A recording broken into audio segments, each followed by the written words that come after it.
my gracious. Even back in high school, Jennifer inspired more than Y cambié la imagen por vender discos. Come on, shake your body, baby, do that conga.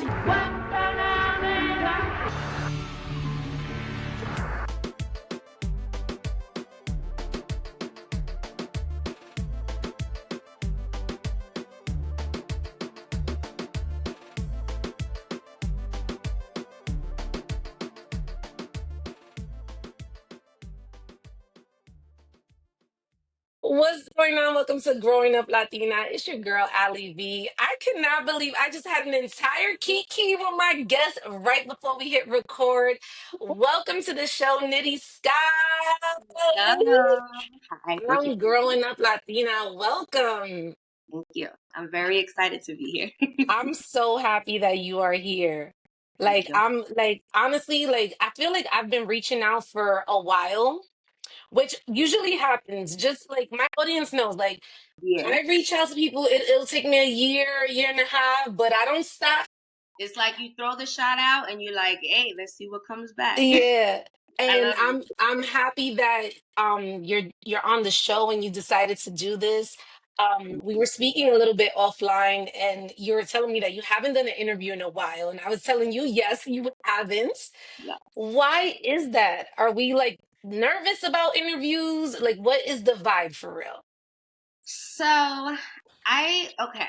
I have to say that like the circumstances that pushed me to make the decision wasn't a choice. Like, the things, just kind of life is lifing, right? I had a lot of losses. I Okay. lost my grandfather, my baby brother, and my friends. Oh All, no. and yeah, all in the span of like a month. And it was just a month of funerals and a lot of grieving and just like being really hit like a ton of bricks by all of this trauma at once. It was like I even had to compartmentalize the different things that I was going through, like put some stuff on a shelf and be like, I can't even process that right now because this is going on. Like it was just so much. So I had a really nasty breakup from like an 8-year relationship. It was abusive, it was ugly, it was all of that. All in the midst of grieving. And then I was trying to release my last project, Jiggy Mami. Hmm. And, it was rough. Like, Jiggy Mami actually ended up being delayed for about a month or two longer than it was originally supposed to be released. Yeah. Because I had to, like, I guess in self-employment terms, I had to, like, take my personal days, right? Like, Yeah. I was like not even functioning. So luckily I was able to, push that out a little more. But in general, that entire release just didn't get the best of me. I wasn't able to promote it the way that I wanted to. I wasn't able to do anything because I was just in a lot of pain. I was in a lot of Mm. pain, and I really feel like the ground was pulled from under me, and everything that I knew, to be stable in my life just wasn't, literally in the span of a month. So that's what I mean when I say that, like, obviously those were external things that I didn't choose. But Yeah. what you choose to do with it, that is intentional and that is deliberate. And, there was, I would say maybe 3 or 4 months time where I was trying to like keep it moving. I was trying to stay engaged, promote this album, I'm proud of what I did accomplish. I shot a few videos. I headlined Miami Beach Pride. You know, Hmm. I had a few dope performances, a few things going on, but I think it was like maybe after 3 or 4 months of that, I just kind of realized that I wasn't grieving or processing anything. I was Mm. distracting myself. I was distracting myself, staying busy, and trying to convince myself and maybe everyone else that I was okay. And it just hit me like, nah, you are not okay at all.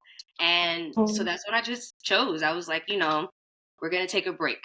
We're going to take a break from what life has looked like for literally the past decade of my life. I consider myself a fairly successful independent artist. Like, uh, Hmm. the career that I've built for myself has really fed me. Yeah. I haven't had a day job since I was 19 years old. Like, I'm really proud to say that, like, my art has taken me all over the world. You know, kept the lights on. Put me in rooms with amazing people. Um, and so I still feel like I have a lot to build from. But yeah, but I just needed to take a break to take care of me.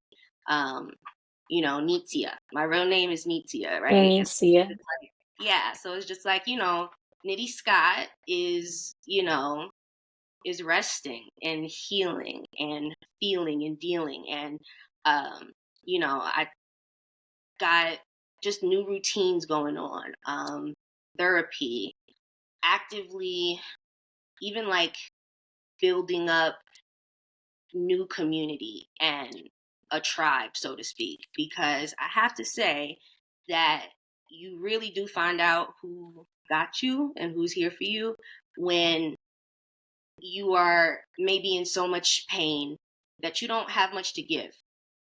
And I felt like That part. yeah, and I felt like when I was in this space that I couldn't be Nitty Scott. I couldn't be lit. I couldn't be creative.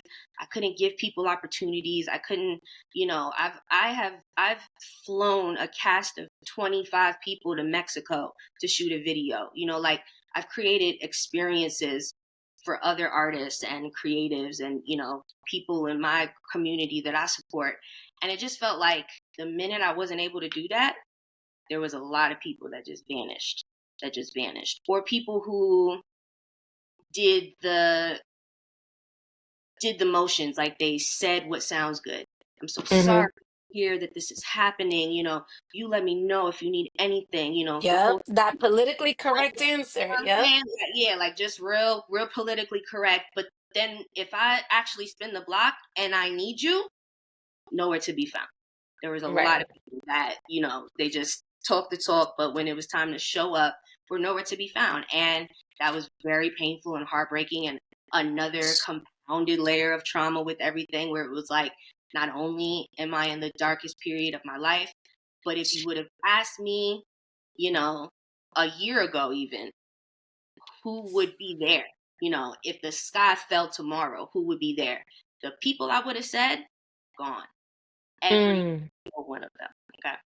Um, so I just feel like you don't just wake up one day and have a beautiful life and everything is together and you have this community of, beautiful friends and chosen family that takes care of you. Like, this is something that is deliberately built and cultivated, and you have to, Hmm. like, you know, actually build those friendships, be discerning, you know, make sure that, there's sort of a like-mindedness with the people, that you're engaging with. um it's important to me, like, where people are at in their lives and Hmm. they're trying to get out of their friendships and everything. Like, I just, I got so deep. Like, my grief made me so deep that I can't be shallow. I can't be shallow no more. I can't do the little kikis. I can't do the little homegirl. Right. It has to be of substance at this Yeah, point for you. substance. I can't, just do the, flexing for Instagram, no real connection. Like, mm-mm. So, so that's what I've been doing, cultivating that. I really feel like I'm in a space where the people who I call my friends are my friends, even if that, Yeah. you know, much smaller kind of circle than it's ever been. Um, it's secure, and yeah, and I'm just, yeah, I'm healing things from childhood. I'm, processing the more recent traumas that have happened, and I just think it's a very interesting place to be. I think it's a very interesting place to be. But that's why. There's a few things that I want to like get into that you mentioned. Sure. One, yes, I do believe in like cultivating community, and that's a real thing, right? And I think that's something that you are working toward actively, because that's an ongoing process. Like throughout Absolutely. your journey, you got to cut people off, you got to bring people in. Sometimes you got to cut You're gonna everybody off be to community too. You gotta learn how to be community for others. You know what I mean? absolutely, absolutely. And then the other thing is like, and I don't know if, because there's a few things that you mentioned. One, it's like you have this career, right? That is taking off, it's thriving, but then you feel very disconnected from Nitty Scott, right? And now you're dealing with this pain where most people, like for instance, a Mary J. Blige, she's using her music as an outlet, and then she's making the best music. Jessie Reyes is another example. Like Jessie Mhm. Reyes goes through a breakup, she's making hits. You are like, I need to chill Yes. and like be and be Yes. still. The other thing that I want to get Yeah. into is And the just exist. distraction.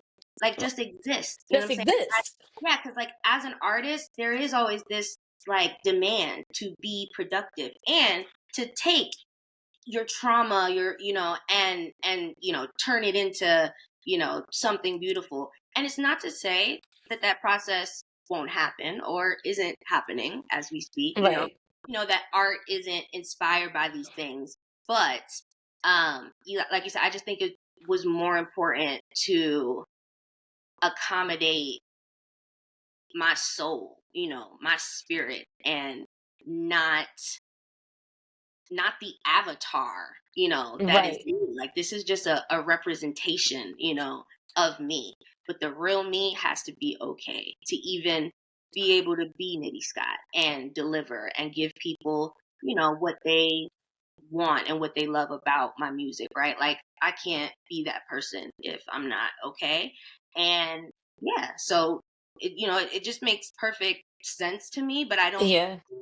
I don't think everybody is as transparent about it all the time. Right. And Um, and and I appreciate your vulnerability in this moment because I think people do need to hear that. Who is Nitzia? Like, let's get into her for a minute. Like, yeah, what was the vibes growing up? Like paint me the picture of your sala.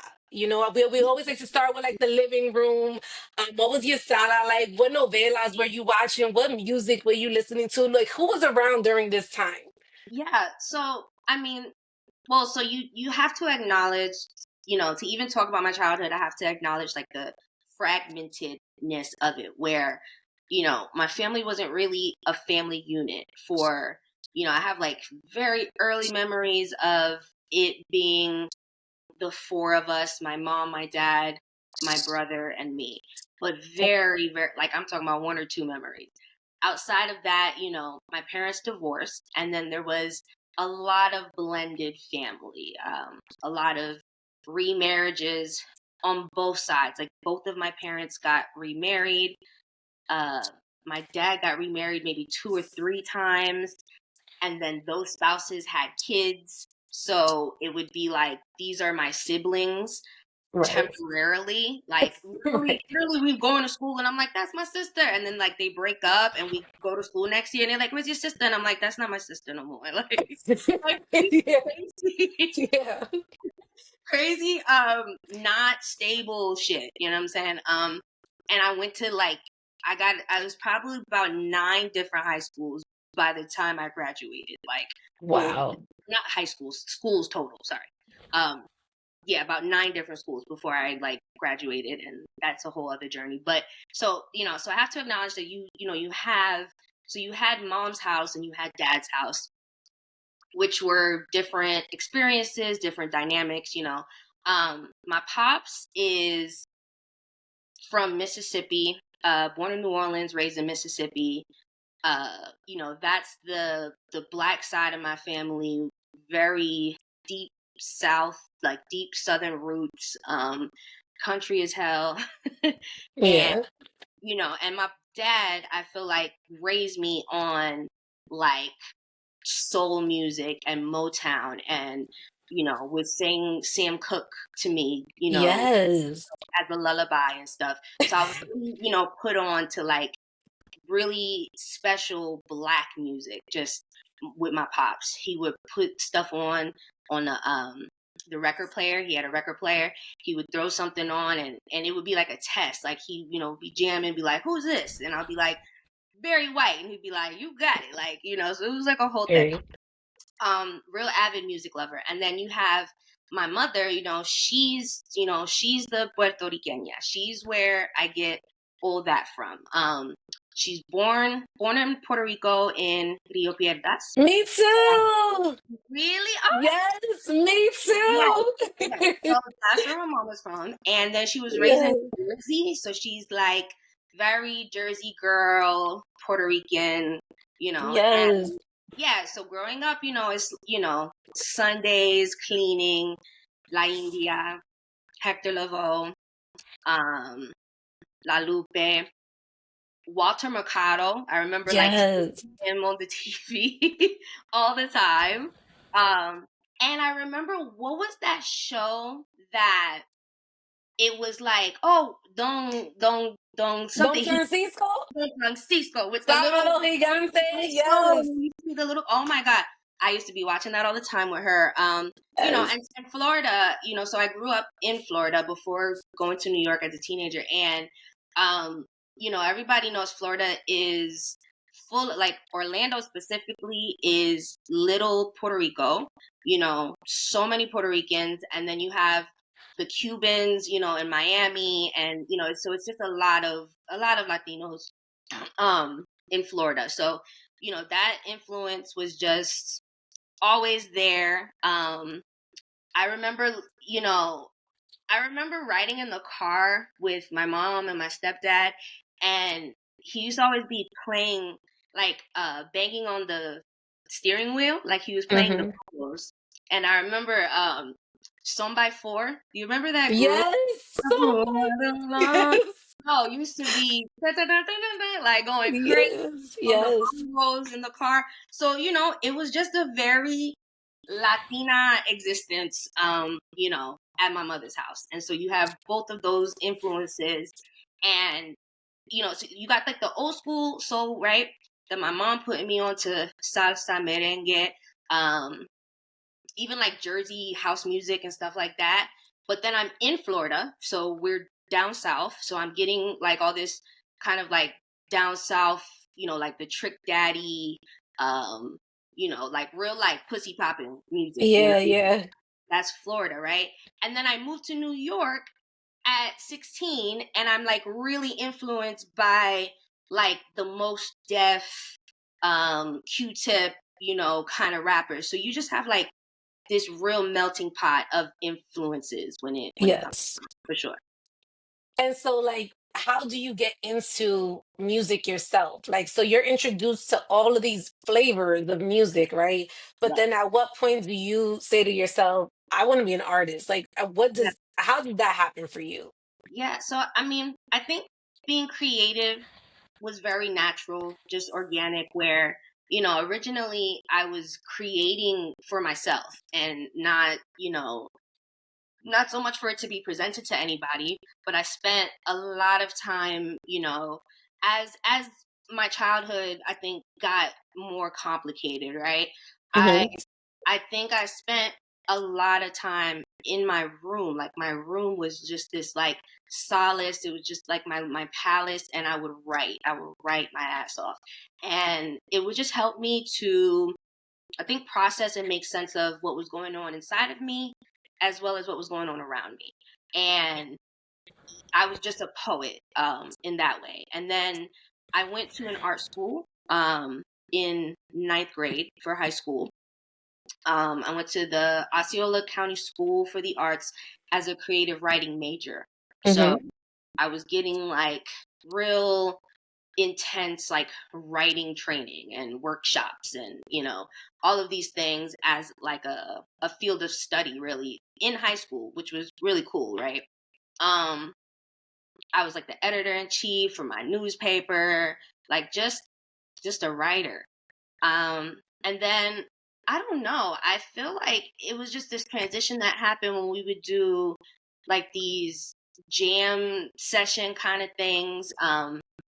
Like most schools have pep rallies and stuff, but I'm at an art school, so we have recitals, we have, stuff like Yeah. that. So there was these like little open mic kind of things that would happen sometimes. And I remember performing my poetry, and it was like a slam poetry kind of thing.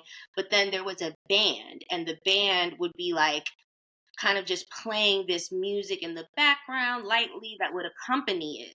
And I remember like just loving that combination and like the ambiance that adding music brought to the words. And so I Mm-hmm. was, and so then I think I was just like, I want to try that, like I want to try to create that myself. And so one day I kind of switched the process. Instead of writing the words and the lyrics first, which is kind of an interesting thing about me, because like I don't write in bars or anything like that. I write in stanzas because I'm a Mm-hmm. poet. I'm a poet Yeah. first. So instead of writing a poem and then finding music that accompanied it, I chose the song first, i.e. the instrumental, and Mm-hmm. wrote to that and wrote the lyrics to the rhythm of this song. And obviously that's a very like technical way to put it, but that was what was happening. And so, then I just kind of look up and I'm like, oh, I guess I wrote a song. Like, I guess, it's Like you didn't poetry. even know it was happening. It was just happening. Yeah, it just happened. Like, I'm like, okay, this is lyrics now because I wrote this to music. And, Yeah. and so then, yeah, so that's what, so yeah, even though I do have like musicality, I can read sheet music. I've like played the clarinet and shit growing up. So I have like musicality, but I'm not so much a musician. I'm a writer. And But let I me keep, let me ask you something. Like you're throughout this process, because you're young, right? So like you're experiencing all of this. Life is happening, but now like you're doing music, you're writing, you're playing instruments. At what point, and I'm just wondering, at what point does your family begin to take you serious about your art? Like, or oh, do they not? Like, what is that? yeah, Like, exactly. Yeah, no, that right. was a long time. Okay, so I mean, I feel like my family supported it, but like it was this weird, but not really. Almost like, you know, almost like it was an extracurricular activity, because Like I a don't want hobby, yeah. yeah, I don't want to say that they weren't supportive, because I was the queen of the talent show and all of that, and they used to be there, supporting me. Yeah. So it wasn't that I was discouraged from it, but I think in the back of their minds, it was like, but you're going to like get a real job, right? You know what I'm saying? It was Yeah. more like that. So I don't think that they anticipated that I would be like, no, I'm going to do this professionally. This is going to be my career. And, Hmm. just going to be the way that I make a living and all of that. And I feel like that kind of, I was just dropping mixtapes and stuff in high school. And like you said, there was a parallel where, not for nothing, my personal life at home falling apart, a mess, all kinds of trauma. You know, I'm gonna write the book one day, but You must, you better. yeah, but just all kind of stuff. And then you had this other like trajectory where I'm realizing that like, I'm kind of nice at this shit. Like, I'm kind of good. All these external things kind of confirming that for me, like, just doing like ciphers in school and nobody wanting to go after me, and like all these like little things that I was like, oh, I was like, I guess I'm kind of nice, okay. So I Yeah. started, feeling like I have a gift while I'm trying to survive this really miserable childhood and circumstances. And so it saved me, like I remember literally being 16 years old, being clinically depressed, even though like I wasn't diagnosed, but I know that I was clinically depressed. And Yeah. just looking out the window and feeling so whew, just horrible, and being like, you know what, like I am just going to be a product of this. I'm going to be a product of this atmosphere and this environment if I stay here. And I have to, believe in what I think I'm good at, and chase it. And so it's not something that I necessarily recommend everybody do, but Right. um at 16, like that's when I left to New York. So I wasn't, to keep it a buck, I didn't move. I ran away. if you really want to, Why? What um, were you? What were you running away from? well, there was a series of traumas, basically. Uh, I guess it was like I couldn't be. It started with my mother. I couldn't be at my mother's house anymore because her husband had violated me. I Mm. told her. She didn't believe me. She didn't protect me. She didn't leave him.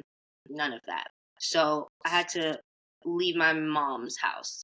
And then I tried to go be at my dad's house, and that didn't work out because he was highly religious.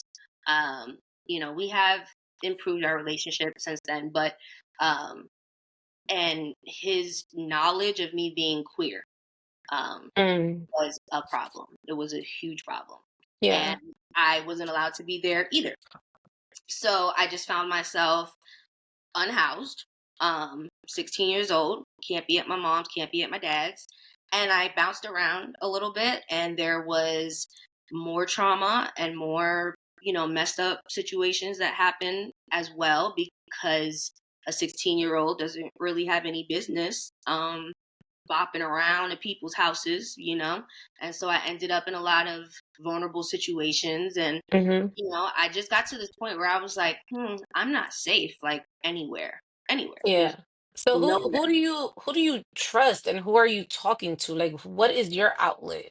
I wonder, like, who is Time like, or now. well, at that time, like, who do you talk to tell them, like, hey, like I'm scared, Yeah, actually, like I'm actually like I don't even know what's happening right now. I didn't really have that. Yeah, I didn't have a trusted like adult. I think yeah, everybody was kind of caught up in their own lives and their own stuff. And when your parents, like the main people who are in charge of your well-being have kind of allowed this situation to spiral into what it has, then it's like after that, who's looking out for you? Like who's looking out for you, or who's obligated even to look out for you? Right. You know what I'm saying? Um, so yeah, and that's why I did kind of hop Where's the like around grown first ass place that you adults. go I was though? around grown ass adults as a Yeah. 16-year-old, like living in trap houses, like just crazy shit. Hmm. And so when I say I ran away, and then I also got in a car accident. So it was just like, yo, I have no way to get around. I have nowhere to live. I'm not safe. I'm being violated in every single like household that I'm in. Um, and the only thing I got going for me is this talent, this gift, this dream, this vision that I have. And so I withdrew myself from school and moved to New York. I had a friend who was my best friend in middle school, and she moved to New York. I knew her Hmm. in Florida, and then she moved to New York. So she was the only person that I knew in New York. I have no Hmm. family thing there. Um, Hmm. and yeah, I just kind of coordinated with her, like I'm just gonna come up there. And I think I was kind of naive, to think like, oh, Yeah. I'm gonna just go touch down and I'm gonna be a superstar. Like that's literally what I was telling everybody on my art school campus. Like I was like, I'm about to move to New York and like watch me work. And I can say that eventually I did that. Eventually I did everything I said I was gonna do. But Right.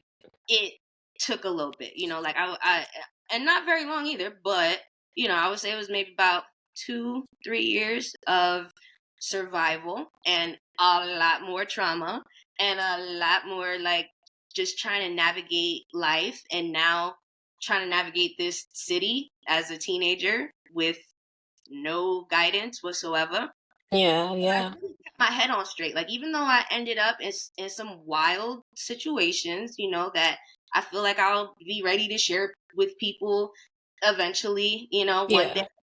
But I still kept my head on straight. Like I was so focused. I never forgot why I'm here. And I also never gave up. Like even when stuff got dark and hopeless and all of that, it was like I don't really have anything to go back to. Yeah. Yeah. Or I'm not gonna go back home with my tail between my legs and anything like that. So I was just like very determined to make it work. So then, yeah, after 2 or 3 years of a lot of just trying to get by, I ended up meeting my manager, my first, who became my first official manager. Um, Mhm. and I would say that was around like 2011. Mhm. And that was when my career really started to take off. Starting with like a couple of like viral freestyles that I did, the early mixtape releases. Like I just really was able to like penetrate the scene, like the actual rap scene in Brooklyn, which is no joke. Like you can't be corny. You can't not be nice. Yeah. You know what I'm saying? Like, so it was a really good place to um sharpen my knife and learn how Mhm. to become the MC that I wanted to be. You know what I mean? Like I was around real spitters and everything. And yeah, that's when everything took off. So but to bring it home, because I where this whole question started. So Yeah. I feel like my parents didn't take this pursuit very seriously Mhm. until like, you know, I'm 16, I left, I've been, pursuing this music thing in New York.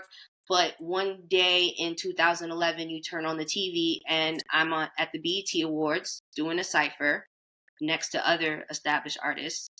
And I think that was when they were like, "Oh, you're not playing. Like you're not playing. Like you were in who knows how many millions of living rooms today in America." You know what I mean? And and then yeah, and then once I start booking tours and I had my first headline tour, first national tour, start going overseas, Europe, Cuba, Canada, Australia, Japan, like, yeah. So then I just feel like, at that point it was like, oh, okay, like, this is what you do, this is what you do.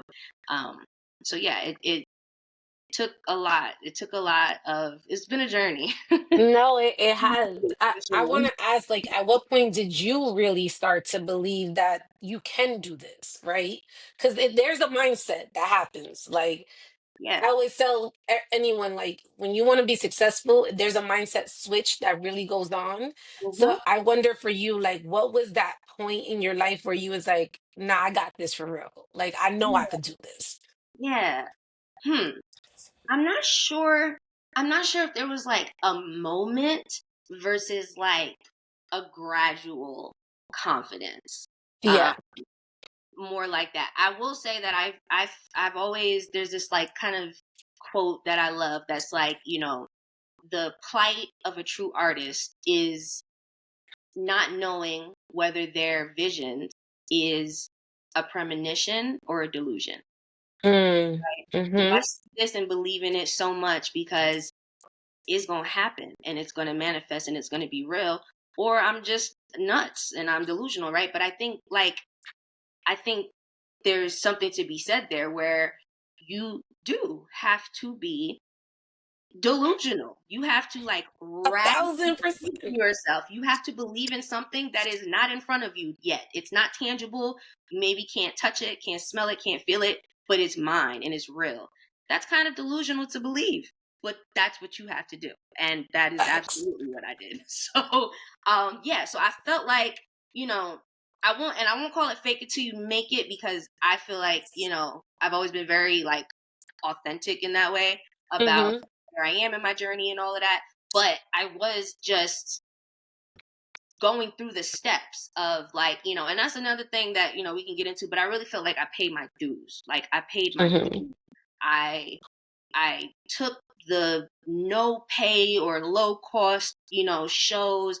I did this super shitty tour, like I've done some really not glamorous, not sexy things, you know what I mean, to Mm-hmm. just become the artist I am and to earn my position and to go from who is that to, oh, we're willing to pay you 4 or 5, 4 or 5 digits to come perform. Like, how do you, Mm-hmm. right? How do you get from there? And Yeah.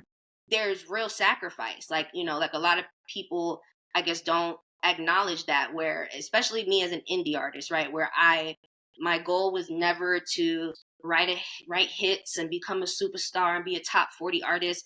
I think anyone who's followed my career, I hope, knows that by now. Like, and I kind of hate when I'm judged by that standard, because I've never ever wanted to be no kind of top 40 artist.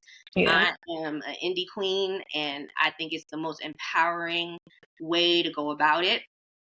But I just really embraced the process, and I felt like people watched me earn my way and For master sure. my craft. Even like I improved, I got better.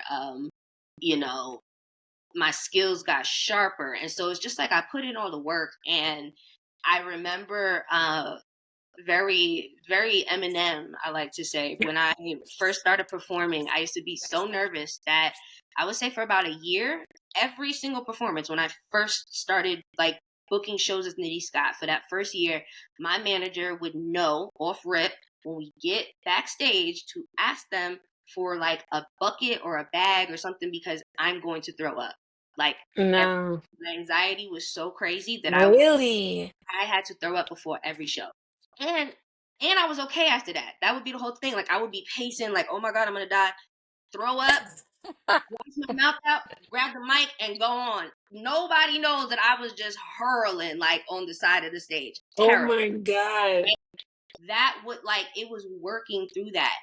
And so I would say maybe after like a year or so, when it started to be like, oh, I'm not going to throw up. My stomach is not going crazy.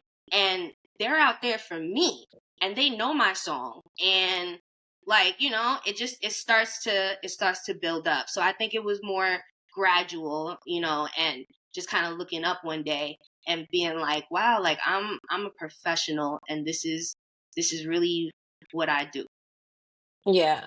I want to get into like the industry for a bit because you are Puerto Rican and Black, right? And with that, sometimes they try to box you in. Did you ever feel like there was a moment where the industry tried to box you in, or maybe like where they couldn't figure you out? Like, is she Puerto Rican? Is she Black? Like, what's her music like? Like, what was that Yeah, like, just navigating that world? yeah, for sure. I mean, first of all, I feel like there's been, trying to box and classify and all of that, in many different ways. Like, Hmm. people trying to digest um, who I am, and maybe being thrown off if at growth, at growth, at the fact Yeah, that, this person that you met at 19 maybe just dropped another project at 25, and their values have changed, the way they express themselves has changed. I don't think I've ever done a 180 that's, like, right. whoa, but I've grown for sure. And Yeah. I feel like there's always been conversation, backlash, whatever you want to call it. Um, but my promise has always been like to be authentic. That's the only thing I promise. I don't promise to be your favorite. I don't promise to give you the same thing all the time. I Yep. promise to keep it a buck no matter where I'm at. So if 5 years from now I feel very differently, then that's what I'm gonna say. You know Hmm. what I mean? Like, I'm just very human, and that's the brand that I tried to build, a human brand, right? So, Yeah.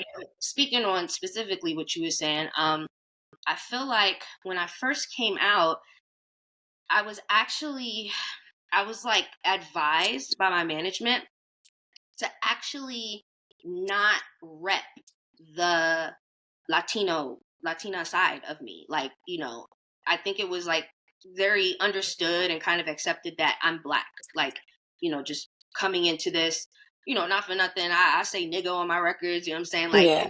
no way I'm not Black, right?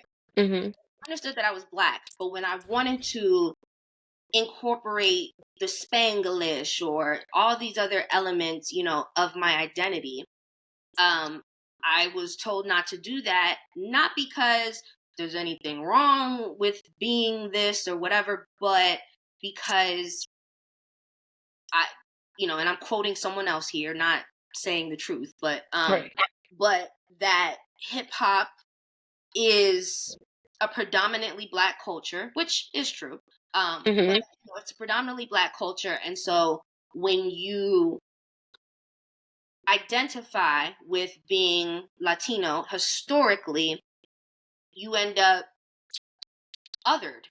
You're othered, where it's like you can be good, you can be nice, you can be appreciated or whatever, but there's almost like a different, it's like a minority group, like female rappers. Like it's almost like they're just not like automatically considered a part of everything else. And so even when Mm-hmm. people are having conversations, when they're like, "What's your favorite rapper?"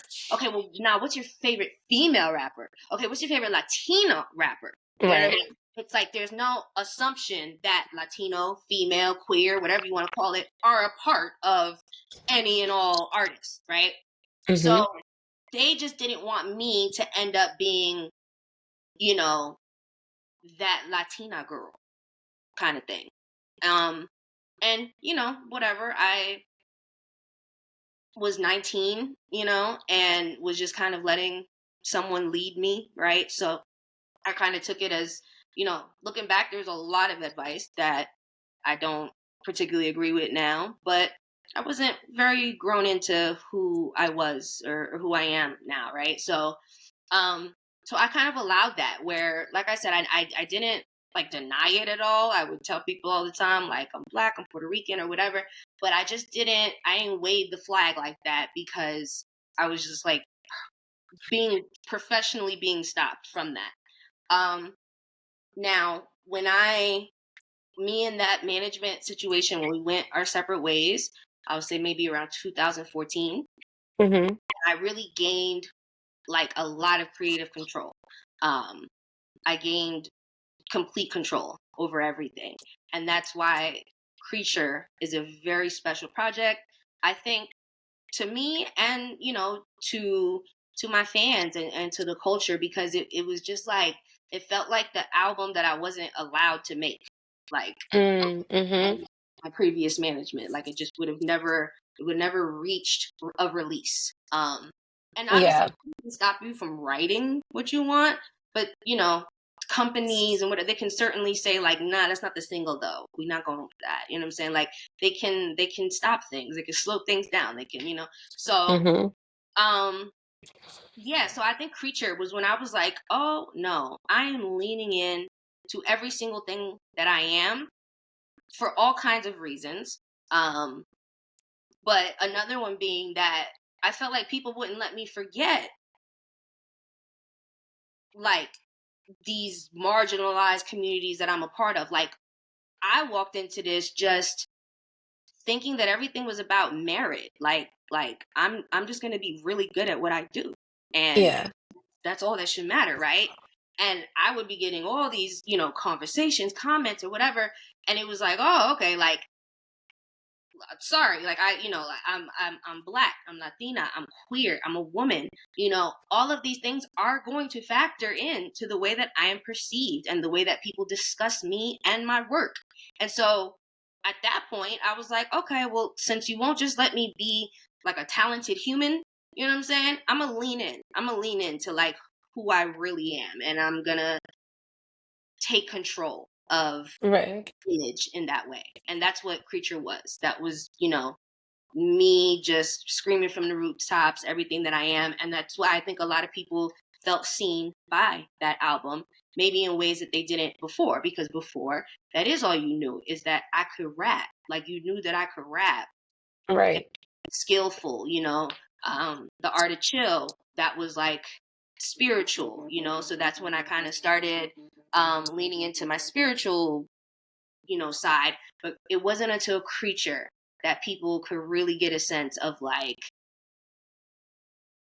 all of the all of the different parts of me, you know, Yeah.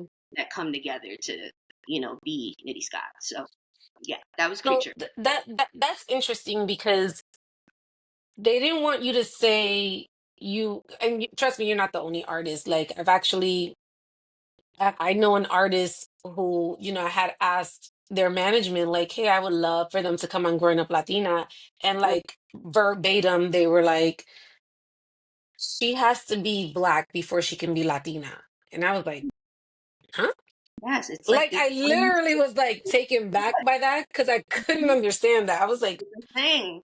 It's a I thing. I'm li- glad you acknowledge that because I'm like, girl, I'm not fronting here. It's a no, thing. it's a thing. It's a thing, and it's so like it was weird to me because I'm like, wow, if this artist just said that they were Latin, like the entire community will stand behind them. It's a community. It's a market.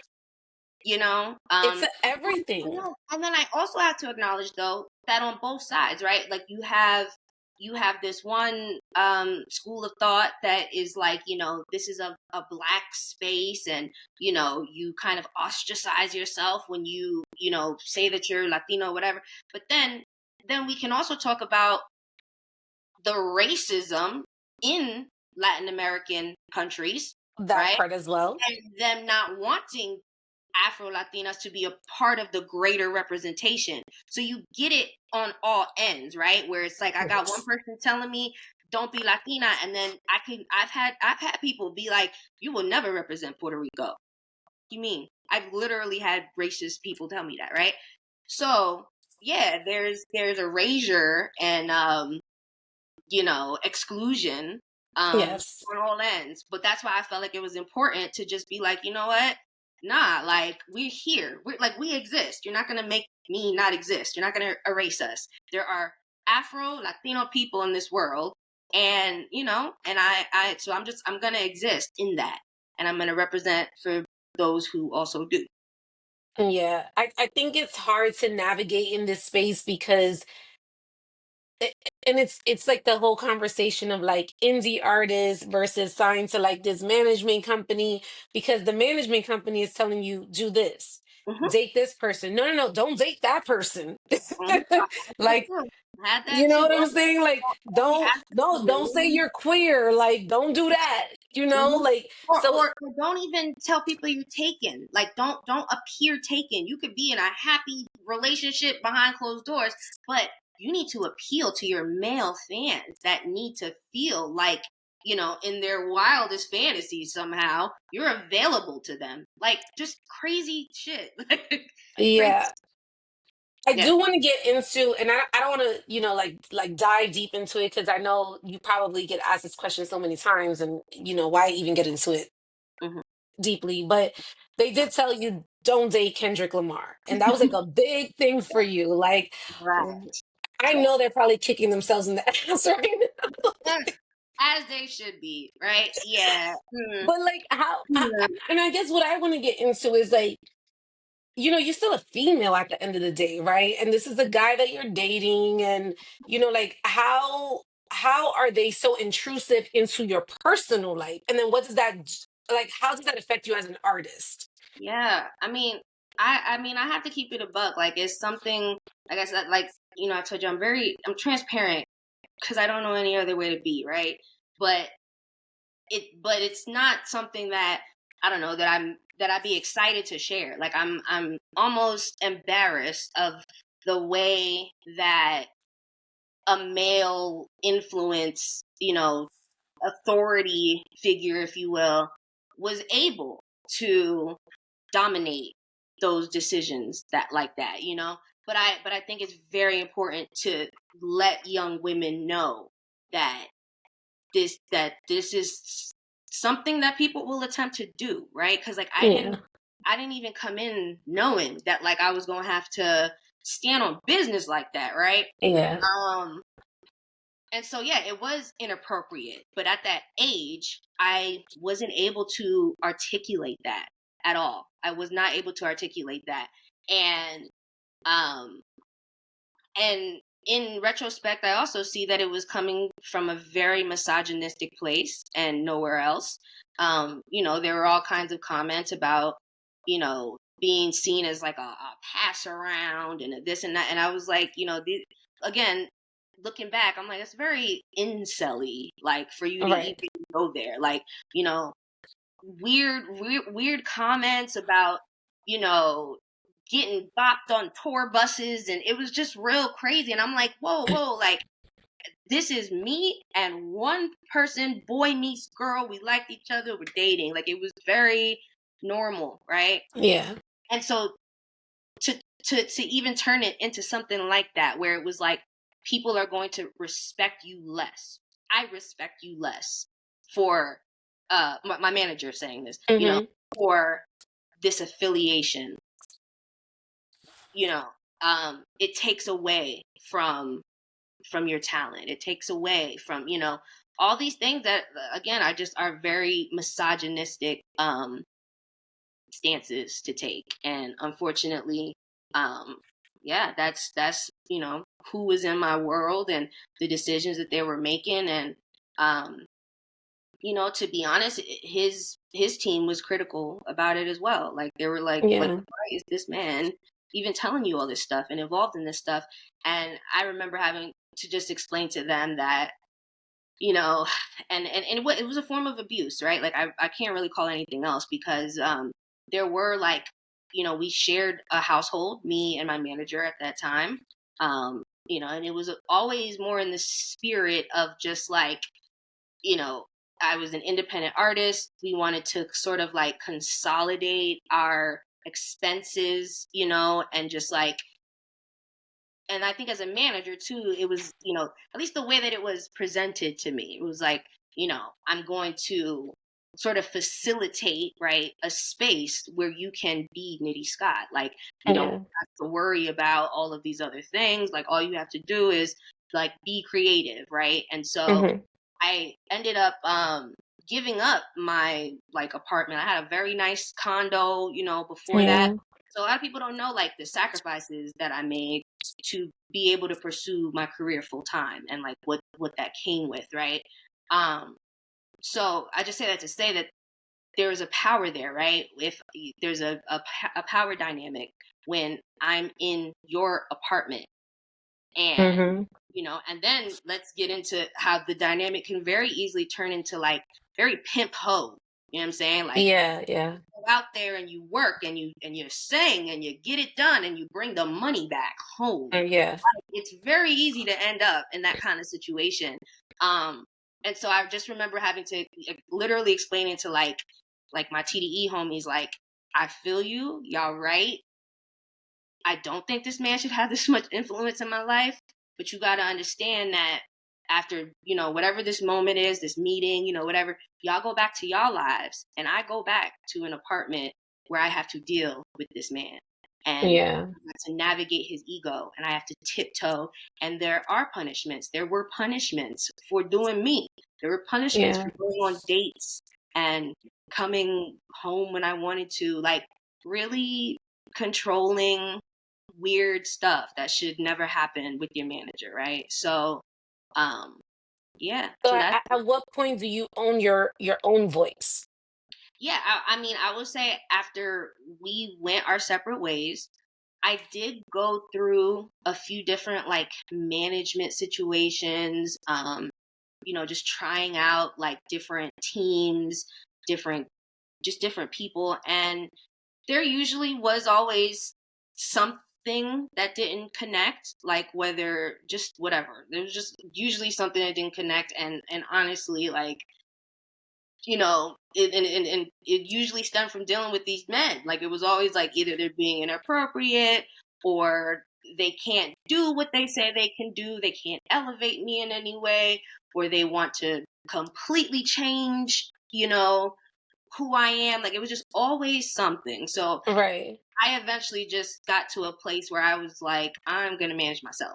And, But where does that confidence come from where you can say, like, you know what, forget about all of this. I got me. I can manage myself. I know what I want. I know the art that I want to make. I know what my fans want to listen to. Because for such a exactly. long time you are like under this advisement. It's Mm-hmm. almost like you're in a guardianship. I ain't gonna hold you. Yes, Like, it's almost, you're like, conservatorship, bro. yeah, like, This is what I'm saying. And I got to a point where like it wasn't cocky or arrogant or anything. It was like you were saying, like I was like, wait, like, I'm the source. I'm the source. It don't matter yeah. who I'm managing or what label or whatever. Like, I got the source. I got it. So, and Yeah. all of these fans who's checking for me, it another thing too is because I feel like my brand has always been very like human and honest and everything. Like, you can pay for marketing and exposure and this, that, and the third, but like you can't pay or make people connect with you or like you or love the person that you are. You know what I mean? Like I have that very priceless bond with my fans where it's like, no, my fans love who I am. And that's why I've been able to go through these different eras, you know, of growth and everything, because they're not just here for like, you know, the moment and what I'm giving them in the moment. They're actually into me as a person, and I think that's beautiful, right? So I just recognized that, and I was also fatigued by like just all these different situations, and just I was like frustrated, I was exhausted, you know, and I was just like, you know, I really feel like I went into every situation, you know, taking people seriously, you know, ain't no stories about me, you know. I don't know, like it's just like I just always moved in a very solid way, you know, with everybody. And I was just confused as to like why do I keep ending up in these situations where I don't get my needs met, you know, the thing doesn't get done, you know. And so I was just like, I'm gonna try. I think I wasn't sure. Like I don't know if I was totally sure that like I'm gonna kill this, but I'm gonna try. And I think that's It was always, that Delulu again that yeah, just even, and kept. then you know, then you can tap back into that 17-year-old, right? That was Yeah. like, oh, I'm gonna take on New York City. Like she's always there. She's always inside of me. Whenever shit get real, it's like, no, no, no. Tap in to that person that is like, yo, is within you. It's always within you, you know? So I started to do it. I got I had like two assistants who were kind of like interns. So I was like, you know, I'll get somebody to help me with kind of like the workload. And I had a great little operation. Like, you know, I had one assistant that would do more like physical things, like whether it was running around, grabbing stuff, fittings, I need this, I need that. Then I had like the one who was more for emails and, um, you know, clerical kind of stuff. Um, Hmm. and I just made all the decisions. You know, I was the booking agent, I was the manager, I was the everything. And that span, I mean, it's really never ended. Like I've never had management since. Um, but when that first started, like that was the most money, opportunities, everything ever when Mm. I took over. And so, you know, that I was like, wow, okay, you know. And I did, and I held it down. I held it down for a long time. But I will say on the flip side, or just more like after years of doing that, right? Like it was the right move at the time. I don't regret it. Like I said, I ate the most and I was in the most control. But over time it did kind of burn me out because Yeah. I was doing everything. I'm wearing all the hats, and you know, and I didn't get to just be an artist. I didn't get to just be creative. Yeah. Deal with all these other personalities, other people's managers, the money, the this, the that, like, and it was, I mean, it still is a lot. So I would say Yeah. my current, like where I'm at right now, um, you know, I do have every intention of eventually, you know, having some more releases and all of that. And I'm open, like for the first time in my life since that time, I'm open to having a manager that isn't me. And I just think like I think I've seen both sides of the coin. Like I've seen what it's like to have a shitty manager or a misogynistic manager or whatever kind of manager. I've seen what it's like to be your own manager. Like, you know, I'm a little seasoned. Like I've been out here and I know, and it was educational as well. Like Yeah. as an artist, it's not going to be much you can get past me because I understand the process of things. I understand publishing. I understand this. I understand, right? So it was good to get involved in that and not just be like, you know, have somebody just telling you what it is all the time. I know how to Yeah. tracks. I know how like, so that was great. But now I feel like it's a good time to take all of that knowledge, right? Everything that I know about sort of running my own business, everything that I know about who would be the marriage, right? Like it's a marriage. Hmm. You know, whether you're signing to a label or starting a company with somebody, whatever. So I have a much stronger sense of who I want to work with, what they need to represent, what they need to bring to the table, you know, even trial runs, like protect yourself. If you're gonna Yeah. work with somebody else and you're not really sure, make it a trial run. It don't gotta be forever. Hey, we're gonna work together for about 3 months according to this contract. If after 3 months we don't like how Yep. this is moving, we're out. Like, stuff like that. So I'm open. I'm open to bringing other people on the team.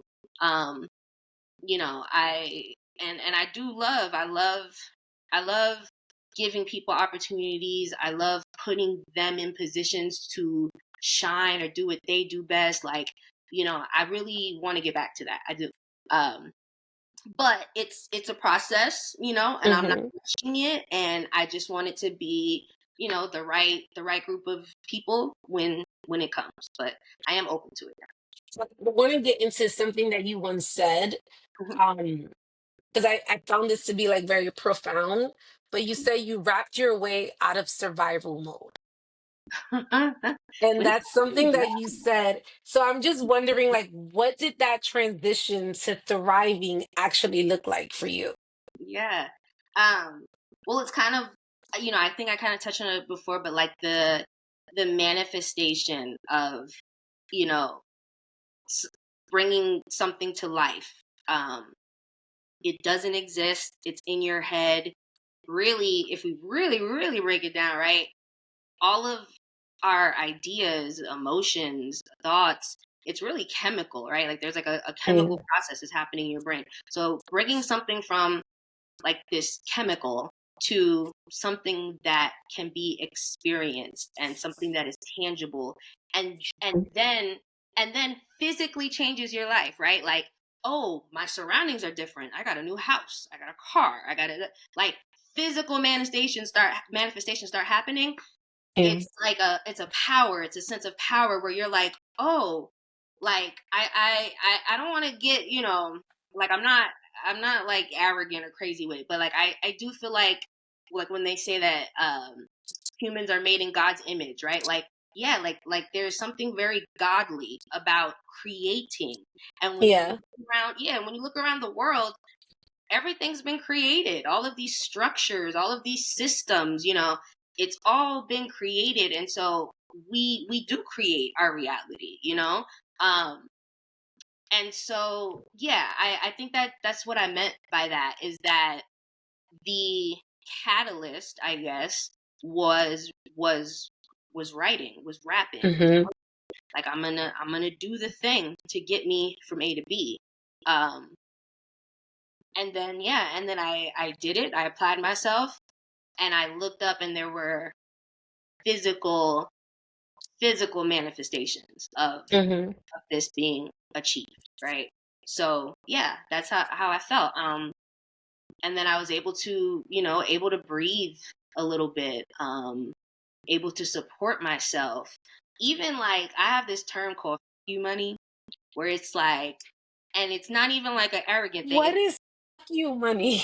You money is like, and I'm not even gonna lie, even as it comes with trauma, like it might be a little trauma talking, but, you know, like being in situations, right, where you can't afford safety, like you can't afford. I don't like what's happening here, but I can't afford to leave. I don't like that. That to me, that's you money. Like, I need money at all times. If I feel that I'm being, abused or violated or in any way, I need the capacity to say you when I'm being mistreated, right? And I literally love this, by the way. and money, whether you like it or not, the system that we have in this world, it does empower you to Yes. leave situations that you no longer want to be in, right? What would you, just like looking at everything, and like, I know you're still like very much experiencing life in a real way, and things are happening to you and for you, right? So like, this life is lifing, safe to say, life is definitely lifing. But just given everything that you've experienced, like, what would you tell young Nitty? Like, if you had an opportunity to like talk to her, like, what would you tell Hmm. What would I tell? I think I would try, because big Libra, right? Like we Big leap. be in the clouds. Like, we really, like, air sign, we be in the clouds for real, right? And I do think it, is a testament to, like, my innocence and everything, but it did get me hurt, right? To just assume that, like, good things happen to good people, you know. Um, if you're good in this world, like, you'll be okay. I think Yeah. I genuinely had that expectation, like, just coming into the world. I just, as an adult, I guess. Yeah, I just really, like, and I think that we were trained and conditioned to believe that there are certain safe kind of steps and ways of living that will keep you safe and, like, prosperous, but that's just not the case. And um yeah, and I think being aware of that would have spared me Hmm. a lot of trauma. um yeah, like, just not operating under the assumption that, like, that everything is functioning as it should. it's Yeah. it's not, er, things are very backwards, right? Up is down, down is up, kind of stuff. Um, and I think we're all just kind of trying to find ourselves within that. Hmm. But yeah, I think that would have been great for me to know that, like, hey, like, life literally isn't fair. Like, even though I heard the term, and I'm sure we all have, like, growing up and stuff, like, the real understanding of, like, no, no, no, like, there's a lot of things that happen in this world that shouldn't. There's a lot of evil that thrives, right? Yeah. And Yeah. it's like trying to make peace with that, or figure out who you want to be in that, right? Like, Hmm. are you going to be complicit? Are you going to be neutral? Are you going to be a fighter? Are you going to um you know but yeah. I definitely want to ask you this question just because I feel like, I don't know, you're speaking to me. So I feel like, when you feel like a vibe with someone, Yeah. but you've created like some very, very powerful visuals throughout your career. Thank you. If you were to create a visual art piece of where your life is at right now and where you would want it to be, what would that look like? A visual art piece, Mm-hmm. like a video, like, if I could do, like, a Mm-hmm. okay, well,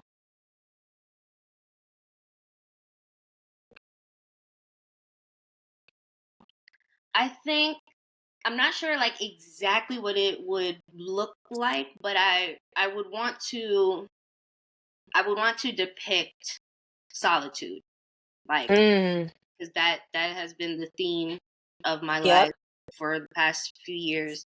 Um, and really, like, finding yourself in that stillness, in just, and being okay with it. Like, I'm not gonna lie, like, I've been through some things that I just think the average person just, like, would have folded by now. And Yeah.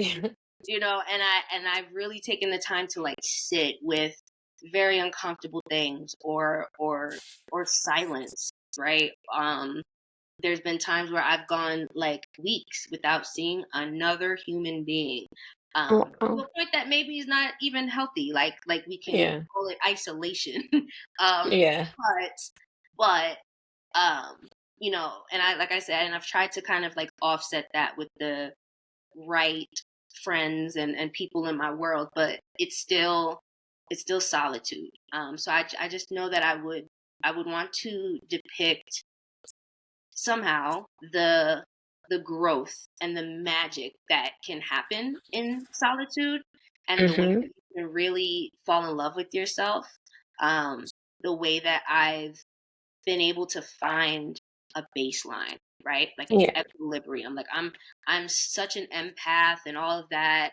um and I definitely have some, like, attachment stuff in my past, where it's very easy for me especially if I love you. If I love you and I'm like really, connected with you, I can get lost in that love, in the way that like my empathy and my sense of self and all of that, like I'll stop understanding where I end and where you begin, kind of thing.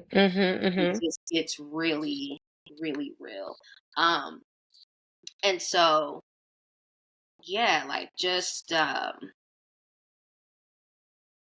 yeah, so just being alone enough to learn to have my own baseline, like learning what that is, especially even being Yeah. in this relationship. I was in this crazy ass abusive relationship for like 8 years, and I was just outside of myself, like outside of my body for almost a Yeah. decade, just always trying to understand like why are you moving like that, and why you feel like that, and why you do that, right? But like Yeah. not spending enough time inside myself, inside my own body. Like, what do you think? What do you feel? Where are you? Yeah. I was outside of my body for a long time, mostly because, I think it was a coping mechanism, like Yeah, of course. being too much that you just like, so yeah, it's, I took that time to get like back into my own body and Yeah. yeah, and be like aware of myself. Um, and then I would say for the second part of the question, I've actually thought about this concept, so nobody better steal it when this airs. No, no one's gonna steal it. Nobody steal it. I'm gonna be in the comments. Wow. Um, nah, but so I always had this idea of like, you ever heard of King Midas, where the king What's that King Midas? King Midas, he's like it's like a medieval like folk tale kind of thing, and um he was a king that everything he touched turned into gold, basically. That's King. Love him. Yeah, Okay. whatever. So just kind of like stemming off of that though, I I was imagining like a video that's like one shot, like it's just one long shot, which I think is really cool. Not everybody can do them. Like you need the right team and the people that can like do a consistent shot. But I would want it to be one long shot, and I'm walking through the hood, like I'm walking through maybe even like my little neighborhood in the Bronx where I was at, in Bedford Park. I used to stay on 197 and Jerome Avenue. Yes. Shout out to my Bronx niggas. Yes. But maybe like walking down the block and everything is black and white. Everything is um like initially. The entire city, the entire block is gray, colorless. And then as I'm walking down the street, I'm touching things. I'm touching the stoop. I'm touching the little, little sewer thing. Like I'm touching it with my toe, whatever. Like just touching the building, whatever. And almost like with the King Midas, effect. Not everything's turning into gold, but everything is becoming alive. So the color is coming in, Yeah. also blooming like a jungle, right? That's Because fire. concrete jungle. I'm thinking of the rainforest in Puerto Rico. I'm thinking Yes. decolonization, like all of these themes right at once. So everything that as I'm walking down this urban terrain, everything that I touch blooms, and there's flowers coming out of the concrete. There's palm trees Wow. growing on the corner, And so by the time I get to the end of the block, I turn around and this, what was once industrious factory dead is a living kind of city rainforest, and it's beautiful. And that's, and I'm performing a song, obviously, like the whole I time love this. as I'm walking down the block, I'm, reciting it, performing it, tapping everything, making it come to life. And that being sort of a metaphor too of like, after I do all this work, like this dark night of the soul, like really sit with it, allow yourself to fall apart, allow yourself to to come unglued, like that's what I did, right? But then you put yourself back together, but then you rebuild. And Yes. and there's so much power in it because you can decide who you want to be. You can be like these other versions of myself. There might be things that you loved, and you can be like, I'm taking that with me. I love that person. There might be other things that I'm gonna leave. You know what I mean? Mm-hmm. It's like it's. I think that's the most beautiful thing about your life falling apart, which is essentially what happened. Is that now it's almost like I think of like what is it, Goldilocks, the red bear. Yeah. She blows the house down, right? Mm-hmm. Um, like it's like they blow the house down, but it's like, yeah, but that crib was made out of straw, that's why. Maybe you make another one out of sticks, then another storm comes by and it blows it down. All right, I got all this debris, and it's like you work through you go through it, you grieve, you grieve what was there and what you wanted or whatever, but then you say, all right, I'm gonna build this shit out of stone now. I'm gonna build Mm-hmm. bricks now, and I know where I want to place each one and how I'm going to do it, and I'm going to build something solid now that when the You're wind blows, being intentional. yeah, and when the wind blows next time, we not getting, you know what I mean? And so Mm-hmm. I would feel like that video would also kind of be an expression of that, in the way that after you make yourself whole again, now you can go out in the world and you can be that light and you can be that change. Hence I'm touching the concrete stoop and, it's turning into a beautiful, alive vegetation, because it's I like, love that's what you this. can do with your story, with your testimony. You can touch people, you can help them grow, you can help them become alive again. And yeah. So beautiful. So beautiful. I want to Yeah. get into some rapid fire questions. Okay. These are gonna go quick. Tell me you're Latina without telling me you're Latina. Evie Queen. Ah, I love her. I love her so much. What does it mean to you to be Latina? What does it mean to me? It means to be la negrita everywhere I go.